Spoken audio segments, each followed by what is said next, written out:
పూర్వం దేవతలకి గురువైనటువంటి బృహస్పతికి ఒక కుమారుడు, ఆయన పేరు కచుడు. రాక్షసులందరికీ గురువు శుక్రాచార్యుల వారు. శుక్రాచార్యుల వారికి ఒక్కతే కూతురు, ఆమె పేరు దేవయాని. ఈ దేవతల గురువైనటువంటి బృహస్పతి కుమారుడైనటువంటి కచుడి దగ్గరికి వెళ్ళి దేవతలందరూ ఒక ప్రార్థన చేశారు. ఏమని అంటే, పోరను మృత సంజీవని కారణమున నిహతులయ్యుగారసువరుల్ వారల నోర్వగ మనకతి భారము దుర్వార వీర్య బలయుతులగుటం. ఆ శుక్రాచార్యుల వారి దగ్గర మృత సంజీవని విద్య ఉంది. ఆయన వృషపర్వుడు అనబడేటటువంటి రాక్షసుడి దగ్గర మంత్రిగా పనిచేస్తున్నాడు, బ్రాహ్మణుడిగా ఉన్నాడు. ఆయన పురోహితుడు. ఆయనకి మృత సంజీవని విద్య వచ్చిన కారణం చేత దేవతలకి రాక్షసులకి యుద్ధం జరిగితే రాక్షసులు చచ్చిపోయిన వాళ్ళందరినీ మృత సంజీవని విద్యతో బతికించేస్తాడు, దేవతల్ని మాత్రం బతికించేవాడు లేడు. కాబట్టి ఇప్పుడు శుక్రాచార్యుల వారి దగ్గర మృత సంజీవిని విద్య తెలుసుకోవాలి. శుక్రాచార్యుల వారు ఇంత గొప్ప విద్య ఎందుకు ఇస్తారు? టక్కరితనంతో గురువుగారి దగ్గర నేర్చుకున్నారనుకోండి, తెలిసిన తర్వాత గురువుగారు ఆ విద్య నీకు పనికి రాకుండా కాక అంటాడు. పరశురాముడు ఇవ్వలేదు కర్ణుడికి శాపం. అందుకని గురువుల్ని మోసం చేసి తెలుసుకోలేరు. కాబట్టి గురువుగారి అనుగ్రహంతోనే తెలుసుకోవాలి.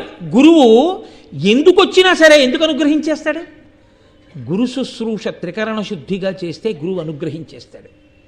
కాబట్టి నువ్వు వెళ్ళి చెప్పు, నేను బృహస్పతి కుమారుణ్ణని, దేవగురువు యొక్క కొడుకునని చెప్పు. చెప్పి నువ్వు బాగా శుక్రాచార్యుల వారి సేవ చేయి. శుక్రాచార్యుల వారి సేవ ఒక్కటి చేస్తే సరిపోదు. శుక్రుడి ప్రీతంతా తన ఒక్క కూతురు దేవయాని మీద ఉంది. దేవయాని ప్రేమ కూడా చొరగొను. ఇప్పుడు దేవయాని ప్రేమ కూడా నువ్వు పొందితే, దేవయాని చెప్తే ఏదో ఒక కారణం చేత నీకు మృత సంజీవని దొరుకుతుంది ఆ విద్య. కాబట్టి త్రికరణ శుద్ధిగా ఇద్దరినీ సేవించు, గురువుగారి కూతుర్ని కూడా. అంటే తప్పకుండా చేస్తానని కచుడు శుక్రాచార్యుల వారి దగ్గరికి వెళ్ళాడు. ఎవరైనా? బృహస్పతి కొడుకు. బృహస్పతి ఎవరు? దేవతల గురువు. వెళ్ళి దాపరికం లేదు, ఉన్నదున్నట్లు మాట్లాడాడు శుక్రాచార్యుల వారితో. ఆయన అన్నాడు, ఏను కచుండను వాడ మహానియమ సమన్వితుడా బృహస్పతి సుతుడన్ మానుగ వచ్చితి నీకును భానునిభా శిష్యవృత్తి పనిసేయంగన్. నేను చాలా నియమములు కలిగినటువంటి వాణ్ణి, దేవగురువు అయినటువంటి బృహస్పతి కుమారుణ్ణి, నన్ను కచుడు అంటారు. నేను నీకు సేవ చేసి నీ దగ్గర విద్యలు నేర్చుకోవాలని వచ్చాను. కాబట్టి మీకు సేవ చేసే అదృష్టం నాకు ఇవ్వండి అని అడిగాడు. అడిగితే మనం ఏమనుకుంటామంటే, శుక్రుడు వికటాట్టహాసం చేస్తాడు, ఏం మీ నాన్న చేత కాలేదా, నా దగ్గరికి పంపించాడా, మీ నాన్న చెప్పలేకపోయాడా అంటాడని మనం అనుకుంటాం. కానీ గురువు అన్నవాడు ఎంత గొప్పగా ఉంటుందో చూడండి. ఆయన హృదయం. శుక్రాచార్యుల వారు అన్నాడు, బృహస్పతి మహానుభావుడు. బృహస్పతికి నమస్కరించడం ఒకటి, నీ వంటి వాణ్ణి ప్రేమతో చూడడం ఒకటి కాదు. గురుపుత్రుడు. కాబట్టి నాయన సంతోషంగా రా, నీ మాటలు మృదువచనములు నాకెంత నచ్చాయో, చక్కగా ఆశ్రమంలో ఉండి నా దగ్గర విద్యలన్నీ నేర్చుకో అన్నాడు. అది ఆయన సహృదయం అంటే. అందుకు కదండి ద్రోణాచార్యుల వారు గురుత్వం వహిస్తే ప్రపంచం నలుదిక్కుల నుంచి వచ్చి ద్రోణాచార్యుల వారి దగ్గర చదువు నేర్చుకున్నారు ఆ రోజుల్లో. గురువు అంటే అన్ని జ్యోతులు వెలిగించారు మహానుభావులు. కాబట్టి ఆ కచుడు పని ఏమి పంచిన బదపడి చేసెదననక తన్ పంచినయా క్షణంబ చేయుచు నిజగురు చిత్తవృత్తికి కడుననుకూలుడై వినయంబుతోడా మనమున జయ్యుల మాటల భక్తి నేకాకారుడై మరి అంతకంటే దేవయానికి సువిధేయుడై ప్రియహిత భాషణముల పుష్ప ఫల విశేష దానములను సంతత ప్రీతి చేయుచు అవ్విధమున పెక్కులేండ్లు నిష్ట గురుని గురు తనూజగొలిచి ఆ ఇరువుర నిమ్మి పడసే తనదు నేర్పు పేర్మి. ఆ వెళ్ళినటువంటి కచుడు ఎప్పుడైనా ఆ శుక్రాచార్యుల వారు పిలిచి, నాయన వెళ్ళి దర్భల పట్రా అంటే, గురువుగారు బయట బాగా మబ్బేసింది, వర్షం వస్తుందేమో, రేపు ప్రొద్దున వెళ్ళి తీసుకొస్తానండి అని ఎప్పుడు అనలేదు. ఆయన కాదు, ఆయన కూతురైన దేవయాని పిలిచి, ఏమయ్యా వెళ్ళి పువ్వులు పట్టరా అంటే వెంటనే వెళ్ళి పట్టుకొచ్చేవాడు. ఎలా?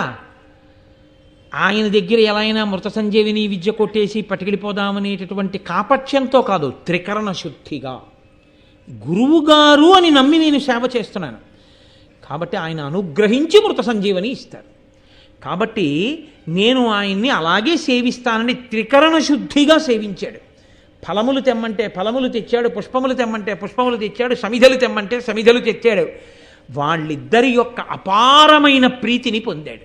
ఇక్కడ విచిత్రం ఒకటి ఉంది. ఇంత చదువుకున్నవాడైనా, ఇంత తపోనిష్టాగరిష్ఠుడైనా, అటువంటి మృత సంజీవిని విద్యని వశం చేసుకున్నవాడైనా, ఇంత ప్రతిష్ట పొందినవాడైనా, దేవగురువు బృహస్పతి ఎటువంటి వాడో తాను అటువంటి వాడైనా, శుక్రాచార్యుల వారికి అధిగమించలేని బలహీనత ఒకటి ఉంది. ఏమిటా బలహీనత అంటే, ఆయనకు ఒక్కతే కూతురు దేవయాని. ఆయన ఆ దేవయాని మనసు గాయపడడాన్ని కించిత్ ఇష్టపడడు. దేవయాని ప్రీతి చెందితే శుక్రాచార్యుల వారు చాలా రెట్లు ప్రీతి చెందుతాడు. దేవయాని ప్రీతి పొందకపోతే శుక్రాచార్యుల వారు ప్రీతి పొందరు. కాబట్టి ఇప్పుడు శుక్రాచార్యుల వారి దగ్గర మృత సంజీవని పొందాలంటే దేవయాని ప్రీతి కూడా పొందాలి. అయితే ఇక్కడ ఒక ధర్మ సూక్ష్మాన్ని మీరు గమనించవలసి ఉంటుంది. అలాగే ప్రవర్తించాడు కచుడు. అలాగే ప్రవర్తించాడు అన్నప్పుడు కచుడు బ్రహ్మచారి, దేవయాని కన్య. ఆయన ఆమెని అంతగా సేవిస్తే, అంతగా దగ్గరైతే, వాళ్ళిద్దరి మధ్య ఏర్పడేటటువంటి ఆ అనురాగము, ఆ ఇద్దరి మధ్య ఏర్పడేటటువంటి ప్రేమ చివరికి ఏ స్థితిని పొందాలి అన్న విషయంలో ఎవరికి ఉండేటటువంటి నియమాల చేత వాళ్ళు సంస్కారాన్ని పొంది ఉంటారు. యువతలి వారు అవతల వారిని ఏ కారణం చేత అలా చూస్తున్నారు అన్నదాన్ని బట్టి దగ్గరగా ఉన్న హృదయములు పవిత్రంగా ఉంటాయి. అలా చూడడం చేత కాకుండా చూడడంలో దోషం ఏదైనా ఉంటే ఇవి వేరు పరిణామాలకి దారితీస్తాయి. అదే జరిగింది ఈ కథలో. అది ఎందుకు వచ్చిందో వివరణ చేస్తున్నారు మనకి నన్నయ్య గారు. కచుడు బాగా బృహస్పతిని, బాగా శుక్రాచార్యుల వారిని, దేవయానిని సేవించినటువంటి కారణం చేత చాలా ప్రీతి పొందుతున్నాడు శుక్రాచార్యుల వారు ప్రతిరోజు. ఈయన ప్రీతి ఎక్కువైపోతే ఏదో ఒక రోజున మృత సంజీవిని విద్యని ఉపదేశం చేసేస్తాడు గురువుగారు. గురువుగారిని మీరు ఉపదేశం చెయ్యొద్దు అని అడ్డుపట్టగలిగిన వాడు ఉండడుగా, కాబట్టి ఇచ్చేస్తాడు ఆ విద్యని. కాబట్టి ఇవ్వకుండా చెయ్యాలి అంటే గురువుగారు లేకుండా చేస్తే వీళ్ళకే ప్రయోజనం ఉండదు. మళ్ళీ మృత సంజీవిని విద్య ఉండదు, ఆ విద్య గురువుగారితో ఉంది. కాబట్టి గురువుగారు వాళ్ళకి కావాలి. ఉండకూడని వాడెవరు? దేవతల నుంచి వచ్చిన వాడు కచుడు. కాబట్టి ఈ కచుడు లేకుండా చేద్దాం. కచుడు లేకుండా చేయాలంటే ఏం చేయాలి? కచుడిని చంపేయడమే. బ్రహ్మచర్యాశ్రమంలో ఉన్నటువంటి వాడికి కొన్ని విహితములు ఉంటాయి, కొన్ని కర్తవ్యములు ఉంటాయి. ఎప్పుడైనా ఆ గురుపత్ని పిలిచి నాయన భిక్షాన్నం తీసుకురా అందనుకోండి, వెళ్ళి భిక్షాన్నం తీసుకొస్తాడు. గురువుగారు పిలిచి సమిధలు పట్టుకురా అంటే సమిధలు పట్టుకొస్తాడు. వెళ్ళి కాసిన పువ్వులు, పళ్ళు, తేనె పట్టుకురా, వెళ్ళి పట్టుకొస్తాడు. లేదు ఏదో ఈ ధేనువులను, ఆవులను మేపు అంటే ఆవుల్ని తీసుకెళ్ళి మేపుతూ ఉంటాడు. అలాగే కచుడు ఒక రోజున ఆవుల్ని తీసుకుని వెళ్ళాడు. వెళ్ళి ఆ ఆవుల్ని మేపుతున్నాడు. మీరు ఒక విషయాన్ని గమనించవలసి ఉంటుంది. ఈశ్వరుడు అన్నవాడు ఒకడు ఇప్పుడు ఉంటుంటాడు. నిన్ననే మీతో నేను మనవి చేసి ఆ పరదేవత ఉంటుంది. కదలిక అన్నది మీరు ఎప్పుడు చెప్పినా అది పరదేవతానుగ్రహము అని మీరు గుర్తుపెట్టుకోవాలి. కదలికలన్నీ ఆగిపోయినటువంటి స్థితిలో అంతర్ముఖుడై సమాధి యందు శివుడితో రమిస్తూ తాను శివుడుగా నిలబడిపోయిన స్థితిలో శివుడు తప్ప మిగిలిన కదలికలు ఎప్పుడు ఉన్నా అదంతా పరదేవతానుగ్రహమే. ఆ పరదేవతానుగ్రహము లోపించిందో కదలిక ఇంకొకలా మారిపోతుంది. కదలిక ఇంకొకలా మారిన ఉత్తర క్షణంలో పతనం ప్రారంభమైపోతుంది. అమ్మవారి అనుగ్రహం లేదు, ఒక్క కదలిక పాడి చేస్తుంది ఆవిడ. ఏదో ఒక కదలిక తేడా వస్తుంది అంతే. అది జీవితాన్ని కాదు, కడుపున పుట్టిన బిడ్డల్ని కూడా పాడు చేసేస్తుంది. పరదేవత అనుగ్రహం ఉంది. మీ కదలికలో దోషం వస్తుంటే ఆవిడ దిద్దుతుంది. ఆవిడ దిద్దడానికైనా, అందుకే ఆవిడ పంచతన్మాత్ర శాయక. ఆవిడ వీడిలా ఇంద్రియ లౌల్యానికి గురి కాని అని విడిచిపెట్టిన ఒక్కటే కారణం, అవతల వ్యక్తి యొక్క ధర్మనిష్ట, అవతల వ్యక్తి యొక్క భక్తి, ఈ రెండిటినీ ప్రాతిపదికగా తీసుకుంటాడు. ఇప్పుడు ఆయన అదృష్టం చూడండి. ఆయన సమిధలు తీసుకురావడానికి వెళ్ళి ఉంటే దారి తప్పాడు అనుకుంటారు. ఆయన ఆవుల్ని కాస్తూ వెళ్ళాడు. ఆవులకో లక్షణం ఉంటుంది, తీసుకెళ్ళినటువంటి వాడు ఎక్కడికో వెళ్ళిపోయినా ఆవులు తిరిగి ఇంటికి వచ్చేస్తాయి. వాటికి అదొక లక్షణం ఉంటుంది. నిన్నను శృంగగిరి పీఠాన్ని నిర్వహణ చేసేటటువంటి హరిప్రసాద్ గారు మన దగ్గరికి వచ్చారు. వారి ఇంట్లో ఎప్పుడూ ఆవులు ఉంటాయి. వారి అన్ని వ్యాపార ప్రాంగణముల యందు ఆవులు ఉంటాయి. ఆయన తన ఇంట్లో ఉన్న ఆవుని ఏదో అది కొంచెం చూడుతో ఉంది కదా అని చెప్పి దానికి బాగా రక్షణగా ఉంటుంది అని దగ్గరగా ఒక 50 కిలోమీటర్ల దూరం అవతల ఎక్కడో ఇంకొక ఊళ్ళో తన ఫ్యాక్టరీ ప్రిమిసిస్లోకి పంపించారు ఒక ఆవుని. చాలా జాగ్రత్తగా పంపించి ఆయన రాత్రి పడుకొని నిద్రపోయారు. తెల్లవారేటప్పటికి అది అంబారావం చేస్తూ గేటు ముందు నించునుంది. ఆ 50 కిలోమీటర్ల దూరం అది ఎన్నడూ వెళ్ళి ఎరగదు. ఎన్ని మలుపులో ఉండి ఇంకొక ఊరు అది వచ్చేసింది అంతే. ఎలా వచ్చేసింది రాత్రికి రాత్రి అంటే ఆవులకి ఆ లక్షణం ఉంటుంది. అవి యజమాని దగ్గరికి వచ్చేస్తాయి. అవి అంత కష్టపడి వచ్చేస్తాయి. కాబట్టి కచుడు రాకపోవచ్చు, కానీ ఆవులు వస్తాయి ఇంటికి. కాబట్టి ఆ రోజున ధేనువుల్ని కాస్తూ అతను వెళ్ళడమే అతని అదృష్టం. కాబట్టి అతనికి ఏదో జరిగింది అని అనుమానించడానికి ఒక కారణం ఏర్పడింది. దేవయానిని కూడా తృప్తిపరిస్తే తప్ప, దేవయాని కూడా సంతోషిస్తే తప్ప, సంతోషించని మనసు కచుడికి ఉండడం, శుక్రుడికి ఉండడం కచుడికి అదృష్టమైంది. ఎందుకని? శుక్రుడు పట్టించుకోలేదు, కానీ దేవయాని పట్టించుకోలేదు. వీడు ఇంకా ఇంటికి ఎందుకు రాలేదని అడిగింది.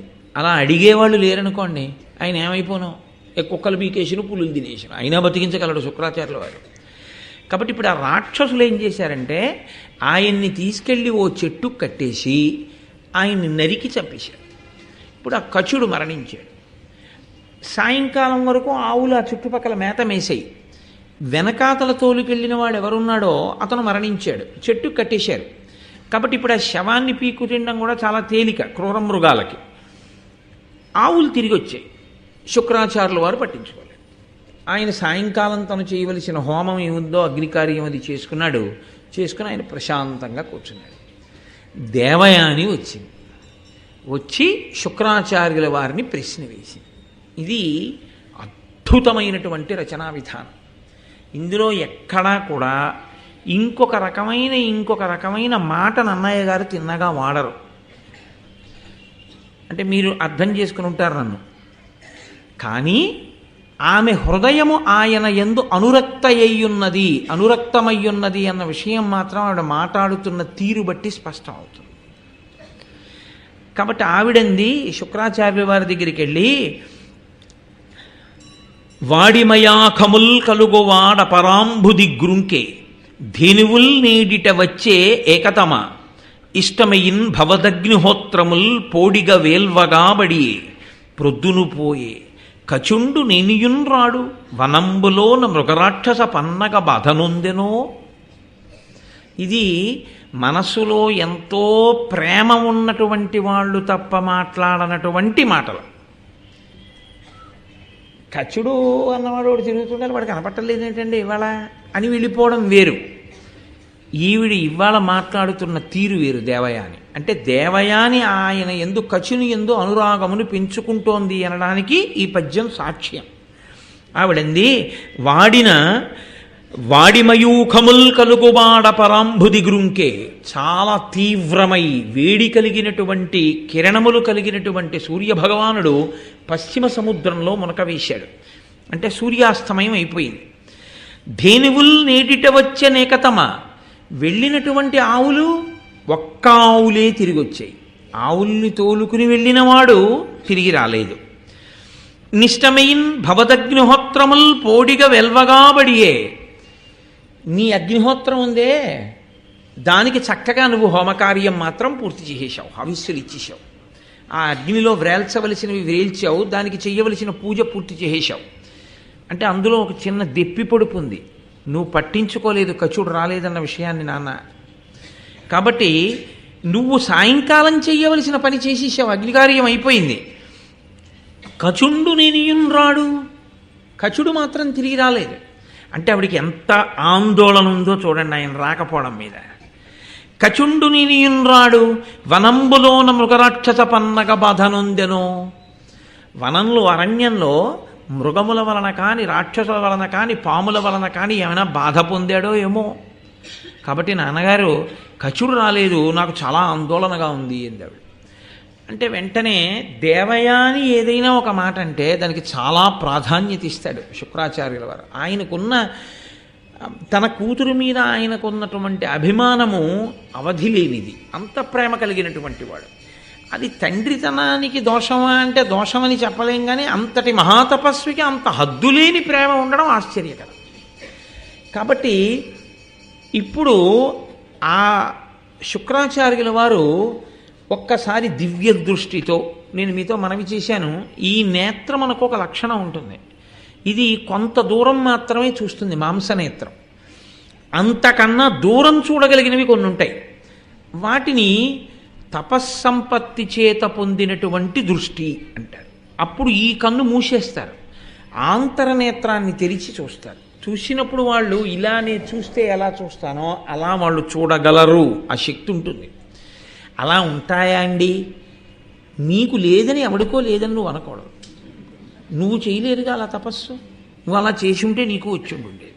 నువ్వు చెయ్యకుండా అన్నం తింటే ఆకలి తీరుతుందా అండి అని నువ్వు అన్నం తిననప్పుడు అడుగుంటావు. నువ్వు ఇప్పుడు తిన్నావు కాబట్టి నువ్వు ఇప్పుడు అలా అడగవు. నువ్వు ఓసారి అంత గొప్ప తపస్సు నువ్వు చేసి ఉంటే ఈ ప్రశ్న నువ్వు వెయ్యవు. ఈ ప్రశ్న వెయ్యకుండా అది మూఢనమ్మకం అనడం నీ అజ్ఞానానికి పరాకాష్ఠ. కాబట్టి ఇప్పుడు ఆయన లోదృష్టితో, ఆంతరదృష్టితో ఒక్కసారి లోకం అంతా చూశాడు. ఎక్కడున్నాడు కచుడు? ప్రధానంగా అరణ్యమే కదండి, ఆ ధేనువుల్ని తీసుకెళ్ళింది, కనపడలేదు. ఏమిటా అని బాగా పరిశీలనంగా చూస్తే ఓ చెట్టుకి కట్టబడినటువంటి శవం కనపడింది. ఆయన అన్నాడు, చంపేశారమ్మా, రాక్షసులు కచుడిని చంపేశారు అసూయ చేత. అదిగో చెట్టు దగ్గర ఉందమ్మా శవం అన్నాడు. వెంటనే దేవయాని చాలా బాధపడిపోయింది. అలా కాదు నాన్నగారు, బ్రతికించాలని. ఆయన తన విద్యని స్మరించాడు, మృత సంజీవని స్మరించి. అంటే ఎంత చెప్పు చేతలలో ఉంటాయో చూడండి ఆ శక్తులు. ఒకసారి వశం అయిపోతే అది పెద్ద విశేషం కాదండి. ఒక కుక్క వశం అయితే మీరు బంతి అలా విసిరి పట్టరా అంటే పట్టుకొస్తుంది వెళ్ళి. మీరు రాత్రి పడుకుంటే తిరుగుతూ కాపాడు. ఒక పెద్ద పులి, సహజంగా క్రౌర్యం ఉన్నటువంటి పులి, ఇదిగో ఈ వలయంలోంచి దూరు అంటే దూరుతుంది అలవాటు చేస్తే. ఒక దివ్యమైనటువంటి శక్తిని పొందినవాడు ఆ శక్తిని వెళ్ళి విలి చెయ్యి అంటే ఆ శక్తి ఆయనకి ఎందుకు వశమై పనిచేయదని మీరు అనుకుంటున్నారు. కాబట్టి పని చేస్తుందంతే. కాబట్టి ఆయన మృత సంజీవని విద్యని పిలిచి అన్నాడు, నువ్వు వెళ్ళదిగో చెట్టుకు కట్టబడినటువంటి కచుణ్ణి స్పృశించి ఆయన్ని మళ్ళీ పునరుజ్జీవితుణ్ణి చెయ్యి. ఇప్పుడు ఆ విద్య వెళ్ళి ఆయన్ని స్పృశించింది, ఆయన మళ్ళీ బ్రతికాడు. కచుడు తిరిగి వచ్చేసాడు. చాలా సంతోషించాడు కచుడు, మహానుభావుడు నన్ను బ్రతికించాడని. పైకి ఈ మాట అనకపోయినా లోపల చాలా సంతోషించింది దేవయాని. అమ్మయ్యా, కచుడు బ్రతికాడని.